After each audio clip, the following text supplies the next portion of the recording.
All right, welcome to Witchpolice Radio. I am always on the internet. I keep prefacing these episodes every time, and it's kind of annoying, I'm sure, to listen to, but by saying I'm not actually meeting people in person, because I used to go out and hang out with people in their jam spaces or apartments or cars or whatever to record these, but now we're strictly digital, which is kind of cool because it means I can still do the show during the pandemic.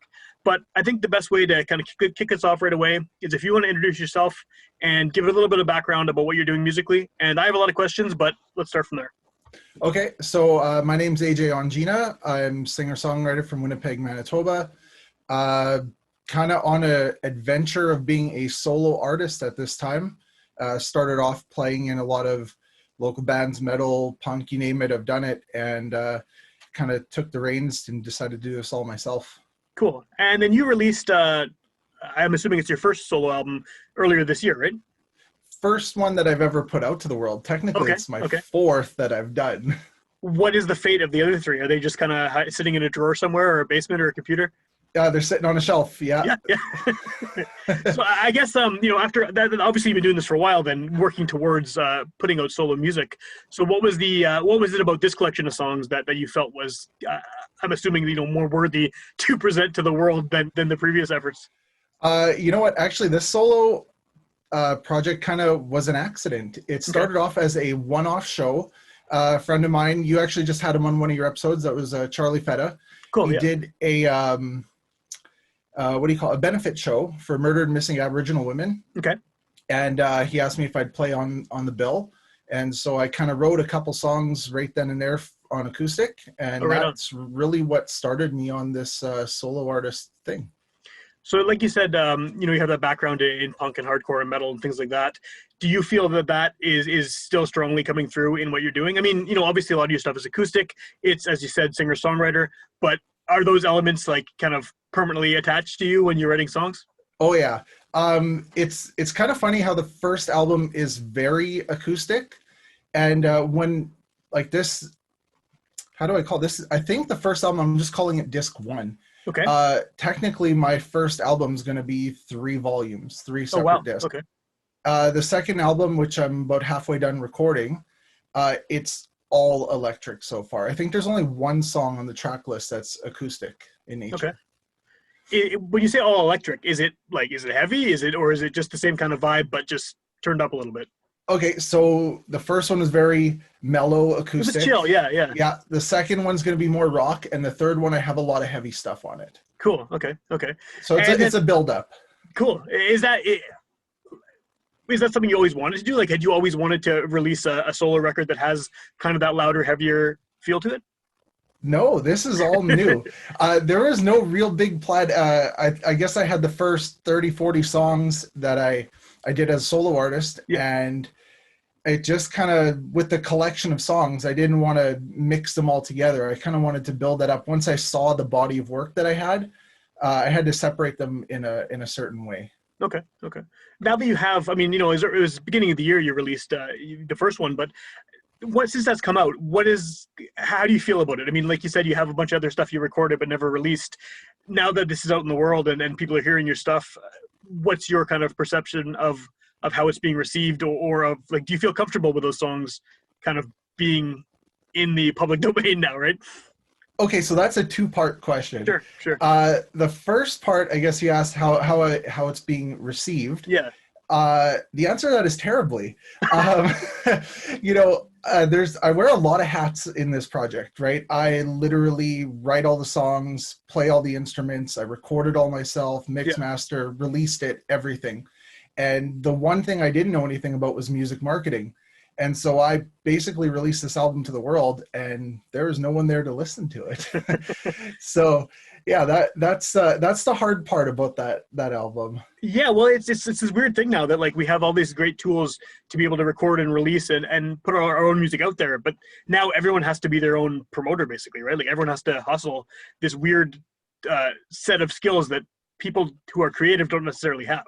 And I think a lot of people struggle with that, where the writing and recording and performing, that part is down, but then it comes to this weird, like, quasi business thing you got to do to sell yourself. And I think a lot of people struggle with that for sure. Right. So I've kind of looked at like major labels in a different light lately.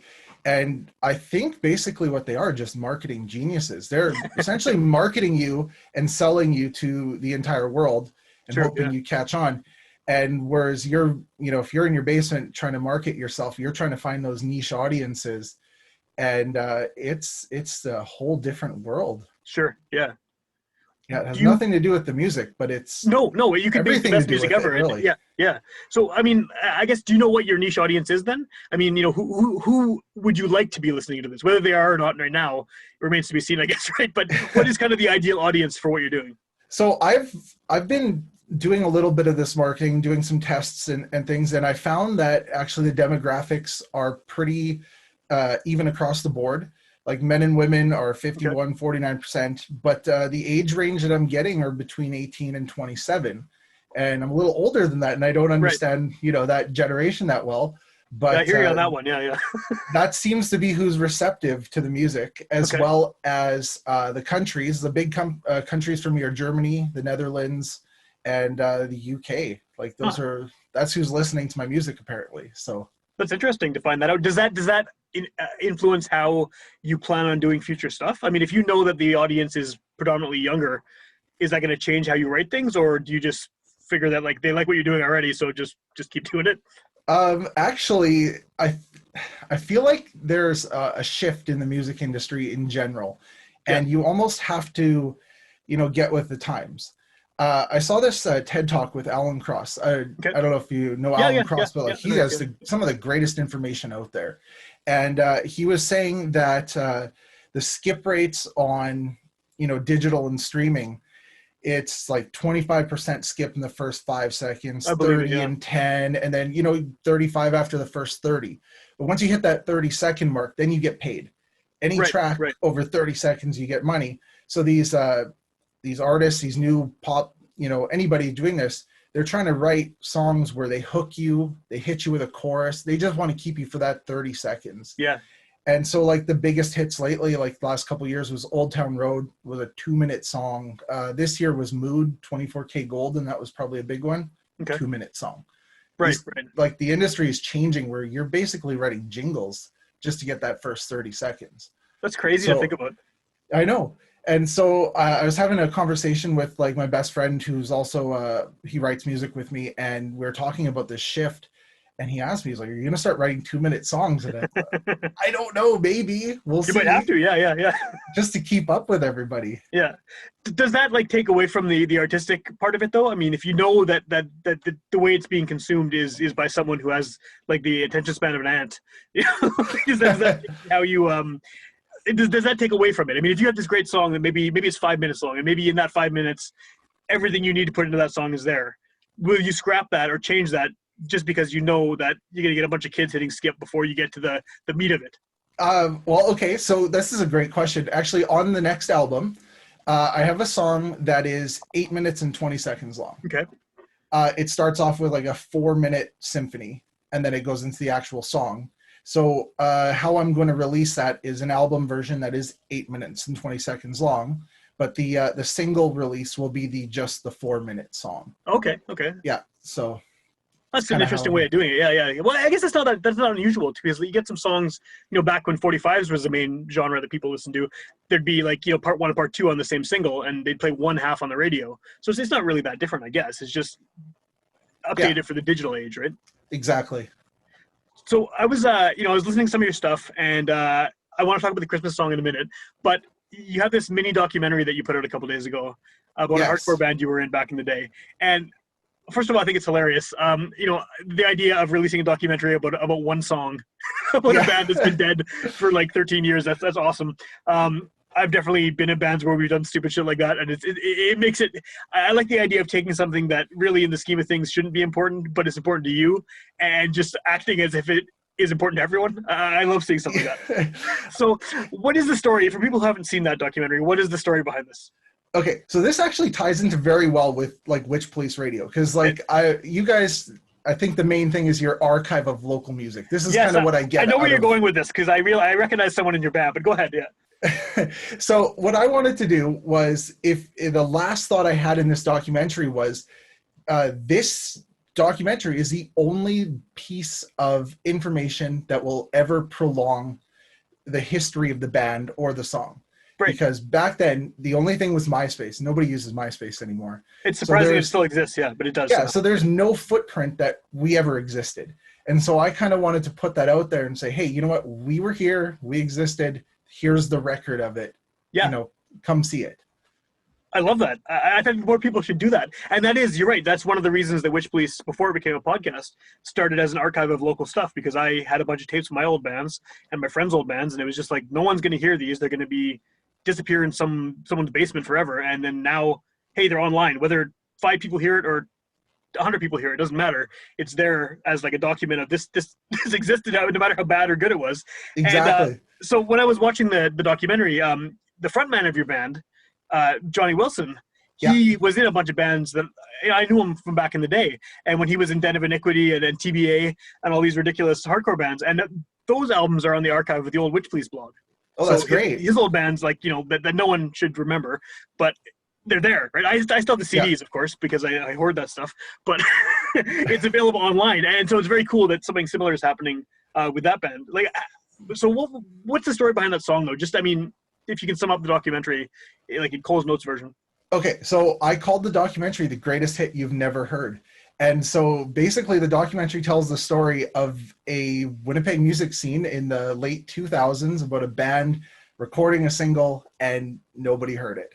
And we thought it was fantastic, and it just never got out there because we didn't have the means back then. There was no Spotify's, there's nothing. So yeah, it came and went, and if you missed it, it was like a meteor, right? You'll see it in 100 years. Yeah. And that's the one thing that is, I tend to shit on technology a lot because I listen to records and tapes and CDs, and I'm old and I complain all the time. But the one good thing about the internet is that this era now, you can capture everything. Like if you're playing in a band, you can have 5 of your friends recording the show on their phones, and there's a document of that. You can record demos in your basement. You need a laptop, you're good, right? Like it's so much more convenient for that kind of thing. And things like the I know you mentioned online the documentary about the Manitoba hardcore scene that came out earlier this year. The Manitoba Connection. Yeah, which is great. I mean, that's such a cool, like, just archive of that time and place that and a lot of stuff from that era just has disappeared because it's right before kind of the social media boom, right? So there's this like weird pocket where people did have the internet and they did have the means to document all this stuff, but a lot of cases they just didn't, or they saved it on some kind of old obsolete format or whatever. And so it's very cool to see stuff from then coming out because it's like this weird dead zone almost in recorded history of local stuff, right? Yeah, like we had the internet, but it wasn't what it is today. Yeah. And actually there was a Brandon one too. They talked about the punk scene in Brandon. That's a great documentary as well. On the same topic about these, you know, formats or lost music, you did an episode, I think it's the most current one on Witchpolice with Dane Bjornson. Yeah. And the second he said this guy, the Great Ring of Fire guy, I lost it. Because that's Eric the Great. Yeah, that's right. And you guys were talking about how, you know, there was one single and you guys couldn't find any other anything else for it, right? Well, I know he has an album. That came out, a CD. Right. Yeah. So I want to show you this. This is Eric the Great, his album. And so there is documentation of his musical work, and it happened to be in my basement. That's very cool. Yeah. So that's I met him one time at Ozzy's in the bar, and I bought his CD because I recognized him from the street. And because you guys were saying, you know, there's no documents. And I was like, yeah, you know what? I got it. Yeah. Well, and that's the thing too, right? Is with all kinds of guys like that and bands like that, there's somebody who has it, right? I mean, whether it's someone who was in the band or met the guy or knows them or a family member or whatever, but that stuff is just sitting there. And, you know, the more people move away from physical media, unfortunately, the more likely that stuff is to just get tossed. So exactly. It's always very encouraging of people to archive shit because, like, you know, it's someone will want to hear it one day, right? Yeah, exactly. You know, it doesn't matter who it is. Like, it could be 20 years from now, someone discovers it and it becomes their new favorite band that, you know, only existed for a year in 2006 or something. But it becomes their thing, right? So yeah, it's very cool. Yeah, they're looking for demos or B-sides, and that's right. The only way they'll ever exist. Yeah, or what could happen? I mean, even better is someone from one of these bands goes on to do something notable. I mean, you know, they get out of Winnipeg, they get into some other project that becomes nationally famous or internationally famous, and, you know, people are looking for demos and B-sides and things, and it's like, oh, hey, some guy in Winnipeg has this CDR or this tape, right? And it's like that's worth something to the fans of that guy's music or whatever. So yeah, there's value to it for sure. Exactly. So the Christmas song, this will come out after Yes. Christmas, this podcast. But so I mean, we're not really in the holiday spirit Right. at the time people are hearing this. But what prompted that? I mean, Christmas music is like this whole separate genre of weirdness that Yes. kind of appears every year, right, and then fades away until you get around November. What was the inspiration behind that? So my daughter, she's 8, and she Okay. was, my kids, they love the Night Santa Went Crazy. So Okay. the Weird Al song, it was a take on a Soul Asylum thing, I think is what it was. Okay. My kids love this Santa where he goes crazy and shoots up the North Pole. They think it's hilarious. And so my daughter says, Daddy, you should write a Christmas song. I'm like a sentimental one? You want me to be all sappy? She says, no, write a Weird Al type one. So I thought, okay, so how do you make a Christmas song that isn't all gory, but is still kind of funny and has those elements? And so I think I started working on it that night, and by the next day I already had a like almost finished song, about 90% done. So it kind of wrote itself. It was quite an easy process. Well, Christmas music is so weird too, because you mentioned your kids liking it. Like, that's really when I hear Christmas music, because my kids listen to it too. Like my youngest daughter, has it playing in her room all night while she's asleep, and it's like I couldn't handle more than about 2 minutes of Christmas music. But when you're a kid, right, that's when Christmas matters. That's when it's like, so it's kind of funny, I think, to do like a sort of tongue-in-cheek Christmas song that adults will get. Yeah. When Christmas music is so much like Christmas is so much a kid's thing. So yeah, I like the kind of I think it goes with the whole punk rock thing too, the kind of sarcastic view of Christmas that you have on the song. Yeah, exactly. It's like it's a take on like real life, right? It's saying, Mom's getting high in the back room because she can't handle listen to Dad's glory stories anymore. Yeah. So say the kids won't get it, but we all get it. For sure. Yeah. And I think that's what Christmas becomes the older you get too, right? It's this thing where you the magic of it is different. It is literally National Lampoon's Christmas Vacation every year. That's what it is. Yeah, I think that the older you get, the more your sympathies change with the characters and things, something like that, where you get what they're going through more. Yeah, for sure. So how was that received? Because you made a video for it, which is pretty funny and stuff too. Yeah, so the video, I picked up a green screen, and because during the quarantine times, you needed something to release, so I figured I'd get a green screen, I'd boost up my YouTube content, and now all of a sudden I had this Christmas song. I'm like, you know what? I'm gonna make a music video for it. So yeah, I rushed out a video. I kind of came up with a couple ideas, and it all worked out pretty well. The song was received. This goes back to my music marketing thing. Yeah, is with an album you can really make one post. Essentially, it's one thing. But if you have singles, you can make 10 posts or whatever, right? And so what happened was, because I put all my effort into this one song, this Christmas in the Suburbs ended up being my most popular song, and it outperformed my entire album. It was streamed 3 times as much as the entire album combined. That's pretty cool. It's kind of unexpected, I guess, right? Very unexpected. I woke up that first day to 5,000 streams, and it was up to 13,000, 16, and I'm like, wow, this is something. Well, the good thing about it too is that you have this evergreen material now that you can release every year at Christmas. Exactly. I mean, it's not really time sensitive, right? It's just as long as you put it out when there's snow on the ground, you're good. Yeah, exactly. Like this first run is I released it on the 14th, so I got 11 days out of it essentially, and then it won't. Yeah, and then next year it'll come back, when they start playing Christmas music again. Sure, yeah. So, I mean, that's obviously what you've been doing during the pandemic, is playing with a green screen and making music videos. But has this really affected you badly in terms of, like, actually creating music? Because some people are dealing with it differently, depending on who it is. Like, some people have been really creative.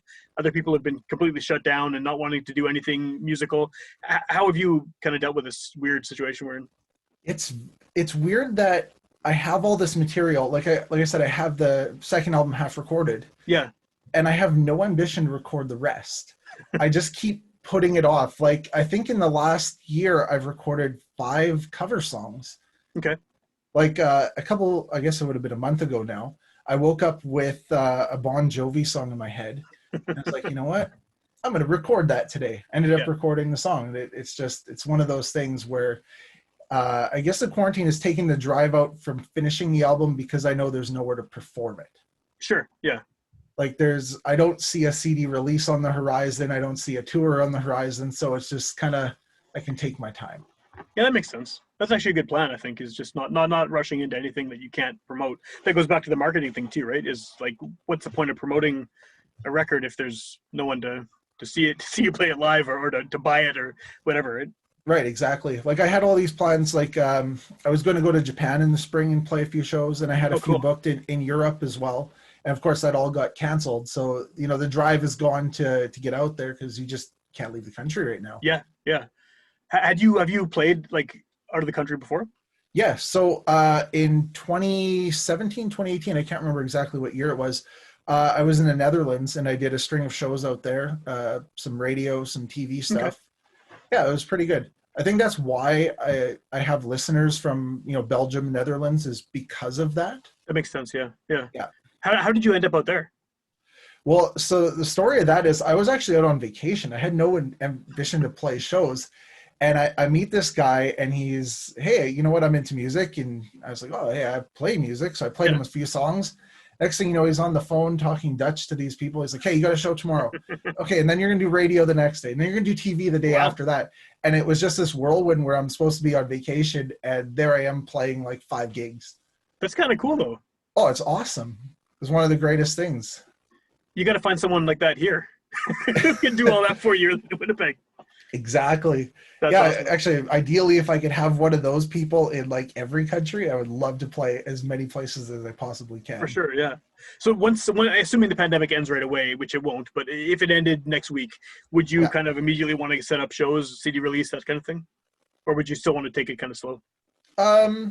You know what? It's been a while. Like I think the last show I played was a CD release in January. So okay. It would be nice to get back on stage, even, a couple shows to kick the rust off. Yeah.